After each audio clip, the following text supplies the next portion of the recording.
చాలామంది పేషెంట్స్ వస్తూ ఉంటారు. వాళ్ళు ఏంటంటే స్మోకింగ్ మేము 30 ఇయర్స్ 40 ఇయర్స్ బ్యాక్ మానేసాము, ఇప్పుడు మాకు లంగ్ ప్రాబ్లమ్స్ వస్తున్నాయి అంటారు. ఎందుకు వస్తున్నాయి అని అంటారు.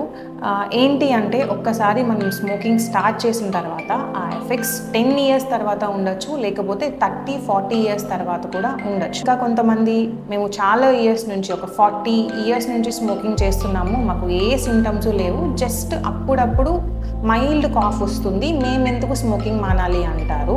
కానీ ఏంటంటే ఇలాంటి వాళ్ళు తాగే సిగరెట్స్ కొన్ని తగ్గించినా సరే వితిన్ మినిట్స్లో వాళ్ళ బ్లడ్ ప్రెషర్ అనేది కంట్రోల్లోకి రావటము, అలాగే కొన్ని మంత్స్ అలాగే స్మోకింగ్ చేయకుండా ఉంటే వాళ్ళకి ఉన్న మైల్డ్ సిమ్టమ్స్ అంటే కాఫ్ కానీ అప్పుడప్పుడు ఆయాసం కానీ అది కూడా తగ్గే ఛాన్స్ ఉంటుంది. అలాగే కొన్ని ఇయర్స్ వరకు వాళ్ళు స్మోక్ చేయకుండా ఉంటే వాళ్ళకి హార్ట్ అటాక్స్ కానీ బ్రెయిన్ స్ట్రోక్స్ కానీ వచ్చే రిస్క్ ఒక 50% వరకు తగ్గే ఛాన్స్ ఉంటుంది.